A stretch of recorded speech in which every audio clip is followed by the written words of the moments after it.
There's a lot of information and content out there on mobility training. It might be hard to distinguish the facts from the fables. In this video, I will give you 10 facts about mobility training. Your muscles and associated structures do not permanently change shape because of stretching. This thought has often been disputed over the last few years. As the range of motion increases in a dynamic movement, there is an increase in muscle length that is temporary. A good example to show this is my leg during this dynamic movement. Scientists have measured that the length of the hamstrings of gymnasts and dancers during the same movement as I do here can increase by up to 20 centimeters. Nothing weird or crazy to be seen at the hamstrings once the leg was brought back in the starting position. Also, my leg didn't just grow 20 centimeters after this movement. Mobility training is brain training. The ability of your muscles to lengthen and return to their original shape is based on 1. Elasticity, and 2. The ability of the structures to slide over each other, similar to the mechanism of shortening your muscles. How far the structures can slide over each other is largely determined by the central nervous system and peripheral nervous system. When training your mobility, you are training your brain to allow more sliding of the structures. Everyone can do the splits while sleeping, or at least get pretty close to it. The role the nervous system plays gets particularly clear when its influence is eliminated. When someone is sedated or sleeping, their leg can be brought into a much larger range of motion than before or after. Your muscles can apparently lengthen further when the central and peripheral nervous system can no longer send and receive signals, compared to when the movement is being inhibited by neural signals. If you want to see this with your own eyes, you can test it on your partner while he or she is sleeping, but make sure they don't wake up in the middle of the stretch, because when the nervous system will send all the inhibiting signals again, they can actually tear a muscle. When training your stability, you are also training your mobility. The central and peripheral nervous system will sooner inhibit a movement when the necessary stability and control is lacking in the specific joint. The brain will, so to speak, hit the brakes and limit the range of motion. Therefore, stability and control form an important aspect of mobility training, as a lack of it could reduce range of motion and freedom of movement. So if you want to train your overhead mobility, you should train your overhead stability as well. Your warming up can best consist of dynamic stretches. Static stretching, in which a lengthening of a muscle and corresponding tissues is being held or slowly enlarged, is a passive method shown to be effective for increasing range of motion. Nevertheless, more and more research and elite coaches are questioning this method, and with good reason.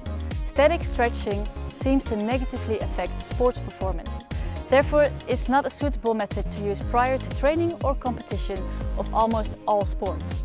Jumping, throwing, sprinting, maximum strength, maximum power output. These are all negatively affected by static stretching beforehand. Dynamic stretches do not negatively affect sports performance and are seen to be the most optimal way of improving mobility. Stretching for 10 to 30 seconds works as good or even better than stretching for over a minute. When static stretchers are not being held for too long, there can be a place for it in your warm-up. For example, when great ranges of motion must be achieved, like in aesthetic sports, it totally makes sense to practice and get a feel for those extreme positions in the warming up. Holding the stretch for 10 to 30 seconds has shown to be enough to achieve the aspired range of motion. And holding the stretch for longer than 30 seconds will weaken the ligaments and tendons and therefore will increase the negative side effects on sports performance. PNF is not as fancy as it seems. Proprioceptive neuromuscular facilitation, or PNF, is another stretching method used to increase range of motion. Different types of PNF are used based on activation of the antagonist followed by relaxation of the muscle and further increase of range of motion, often with the help of a partner. The help of a partner is up for debate here. It might be better to let the athlete acquire the greater range of motion themselves, so they also train the skill and strength to control the greater range of motion. PNF stretches are being used in multiple sports, while underlying mechanisms are pretty unclear. More research is needed to determine and understand these mechanisms and apply it intentionally. Faster is not better. Choose slow dynamic exercises so you learn to control the entire range of motion. The focus in the exercises lie on the correct execution of the movement with as little compensation as possible in position, leaning or collapsing, and movement through the full range of motion. Multiple sessions a week work better than one long mobility session. I've noticed that 3 to 5 exercises for 3 to 5 days a week, for example before every training, is enough to significantly improve your mobility. If you need some extra inspiration on which exercises you can perform every week, you can check out my Mobility Monday videos, in which I will give you 5 exercises every week to help you work on your mobility and increase your functional range of motion. A combination of passive and active mobility exercises will bring you in balance. The human body can be seen as an equilibrium where everything is being kept in place by the right tension around it. The tension is provided by the muscles and fascia, which hold the bones, muscles and other structures in place. Mobility exercises can be used to bring an imbalance in tension back to equilibrium. Back to an equilibrium.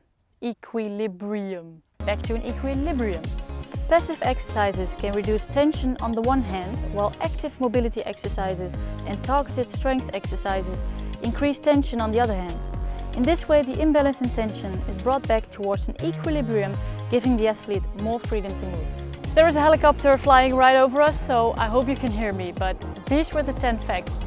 I hope it was a bit useful. If you liked this video, please like and subscribe to my channel. And if you would like to read more about this subject, I wrote an article about mobility for a Dutch sports journal, and you can find it on my website. I will put the link in the description below, and I hope to see you next time. Bye! Hey Luna, say hi!